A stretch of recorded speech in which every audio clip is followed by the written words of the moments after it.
It's time to class up fantasy news. Boom. Looking fantasy news appropriate now, I think. I think this is the bar that needs to be met. Also, I had a whole lot of work clothes that I realize I'm pretty much never gonna wear again doing this job, so why not utilize them? But now that we're looking good, welcome to another episode of Fantasy News. I am your host, Daniel Greene, and today, let's just dive right into the hardcore fantasy news first. The Wheel of Time fans online have been going absolutely nuts for these audition tapes that have come out for rejected actors who are trying to get a part in the upcoming Wheel of Time TV show. People speculating a whole lot of things and getting angry. Hey, why is the word shaman being said? Those aren't the Wheel of Time. Well, I got news for you. That might be disappointing to some. When studios send out scripts for people to audition for their shows with, they often highly edit and change the dialogue to even be misleading to what actually will be happening in the show, just kind of capturing the core spirit of the character to see if the actor can embody it. The reason they do this is because of leaks exactly like this. So to everyone online who's been going nuts saying, oh, this means that, and this means that, oh, and they're doing this wrong, you don't know anything really, because I'm sure there were some intentional misdirects here, and this leak could have even been maybe intentional, I don't know. Unlike the leak we covered yesterday, which had multiple sources and definitely came out with nothing intentional, here we really can't even predict anything from the show from what we're being shown. All we know for sure is that these are the actors who didn't get the part, and a lot of them did a good job, and that just gives me more faith in the people they did cast. I don't mean to sound like the show's hype man, trust me, I will be critical if I see things I don't like, but there's really not even much to examine here because things could have been slipped in that are intentionally misleading. These are the people who didn't get the part. And beyond that, all you have is a kind of filtered view for what they might be going for, and I'm not going to do a whole lot of conjecture for something that's so distant from what we might actually get. But yes, these leaks did happen. Intentionally or not, I don't know. And I will go ahead and link to another Wheel of Time channel in the description down below if you'd like to go check them out. But personally, me here, I'm not seeing a whole lot to get super excited about or read into because I just don't know how much of it's real. And to anyone saying they know the show is going to be bad because of this again, I think you're ridiculous and silly. Just like everyone who says they know it's going to be bad because of casting or they know it's going to be bad because of some blurry photo. Guys, you don't know anything yet. Trust me, I have my hand on the pulse of this stuff, and we've been given very little. And anytime there's a leak, you have to take it with a massive grain of salt because you don't know if it's intentionally put out, you don't know where it's coming from, if it's honest. I'm doing my best here to make that clear every time I cover this stuff, but I'm afraid someone's going to prejudge a show off of an audition tape that's been modified from an actor who didn't get the part. And no disrespect to these actors. Again, a lot of you did a good job, but that's my take on that. Let's move on to the larger fantasy news. Peace talks revisions are reportedly done, and from Jim Butcher himself, according to this Reddit post, the publishing details should be out before too long. I'm very excited to see that. I'm currently making my way through Grave Peril and enjoying it quite a bit. If you haven't already, I'll link to my Why You Should Read the Dresden Files video down below. I think a lot of people you like it, and it's the season to start the Dresden Files. Next news. The Fantasy British Awards took place, and there were some definitely notable winners. But the biggest winners of the awards were The Bitter Twins by Jen Williams, taking home Best Fantasy Novel. Best Horror Novel went to Little Eve by Catriona Ward. Best Newcomer went to Tasha Suri for The Empire of Sand. I'll go ahead and link to the full list of winners down below. If you're going to go check it out, please leave a like if you don't mind while you're down there. But it was cool to see a lot of books I haven't read or even heard of be nominated and win awards, and I will be using this for sure to add to my TBR next year. According to Tor's Twitter and confirmed by the author, Lionsgate has acquired the TV and film rights to the sex-positive fantasy series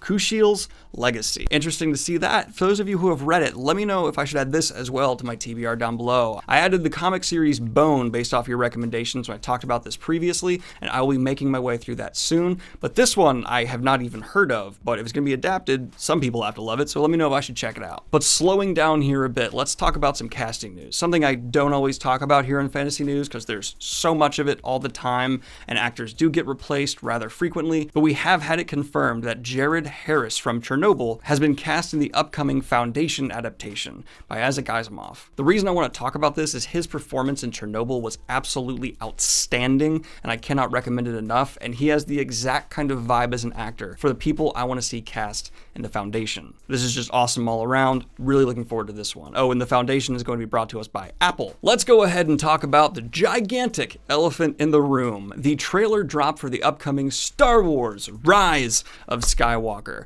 I can tell you, it looked pretty good, and I'm kind of excited to see this one. There's just such a toxic atmosphere around Star Wars that at this point, even talking about the toxic atmosphere around Star Wars has become tiring. So I will just say, yes, this trailer looked good, but a lot of trailers look good. I still am tampering my expectations for the movie, but really hope it does live up to the Star Wars legacy. Here's crossing my fingers, and I'm not going to talk about this one more beyond that because I know Star Wars fatigue is definitely out there. Moving on. In additional teaser/trailer news, the season 4 teaser for Rick and Morty was dropped, and it gave us episode titles. It was a clear spoof off Stranger Things, and just on that, it was kind of funny alone. I'll go ahead and link that down there.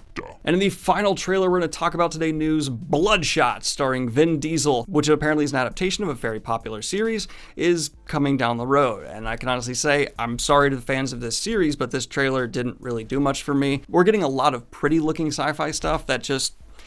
Daniel proceeded to go on a pretentious, snobby rant that upon editing the video he realized made him look terrible. So now he inserted this voiceover using a phony British accent to move on and forget this pretentious, snobby rant. I would love to see more sci-fi adaptations, just not necessarily down this sci-fi action route that's been so popular recently. And do you remember in the last fantasy news when I talked about Disney's like insane thread of everything that's going to be on the upcoming streaming service, Disney Plus? Well, they've made it a lot more easy and organized to go through with a new post where you have everything that was in that thread in a sortable, searchable list on their website. Link to that obviously down there, and it's definitely still impressive even seeing it in a simple grid list because just goddamn is it a lot of huge big names, heavily leaning on Star Wars and Marvel, but still impressive overall. And speaking of Disney-owned things and Star Wars in general, The Mandalorian has confirmed it will be releasing in a weekly schedule. And as someone who does reviews, thank God! I am so tired of having seasons dumped all at once. I much prefer the weekly release schedule for many reasons, mainly because it encourages discussion, prediction, a lot more suspense around the show, and I'm just really excited to see this. It's what I'd prefer, and I'm hoping more streaming services adapt the weekly release schedule. Just honestly, I think it's way better. And in huzzah for Joker fans news, the movie is on a trajectory to currently break the record for the highest grossing R-rated movie of all time, knocking Deadpool out of the #1 spot. And in the final bit of fantasy news we're going to cover here today, I wanted to add my 2 cents to the developments around the Martin Scorsese saying that Marvel movies are not cinema comments, and the explosion of other people inputting their opinions on this. We've seen everyone from James Gunn to now Francis Ford Coppola, basically saying either yes they are, or no they are not.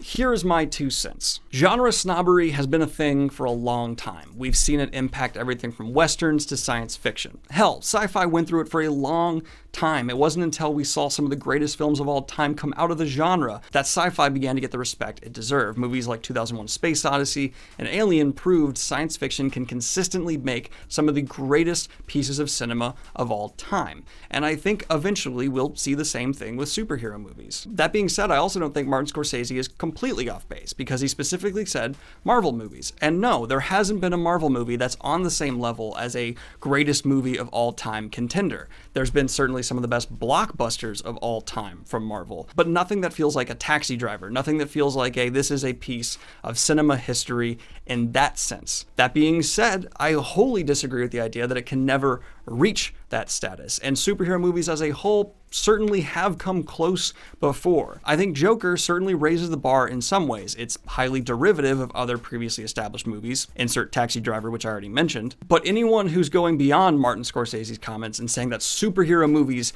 cannot reach that level are being ridiculous. Any genre can reach the cinema highest level. And I think saying that Marvel is not cinema altogether is silly. It's definitely cinema, and you can absolutely take away messages and things from it, unlike Francis Ford Coppola and Martin Scorsese are currently saying. I also, in addition to that, find Francis Ford Coppola's comment that it's the same movie again and again to be absolutely absurd. Sure, Marvel movies had that problem for a bit at the beginning, but it's absolutely insane to say that Endgame is the same movie as Winter Soldier is the same movie as Iron Man.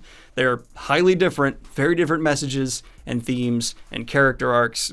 That was just dumb and wrong. And yes, I'm very aware that I'm some YouTuber online talking down to Francis Ford Coppola and Martin Scorsese, but that's my 2 cents, and it seems like a lot of people agree with me, including James Gunn, who's a great director and someone who's made some of Marvel's best Guardians of the Galaxy. But I'd love to see this discussion continued in the comments down below. Like and subscribe if you have not already. Hit the Patreon if you want to support what I do here. And have a good one, y'all. Peace!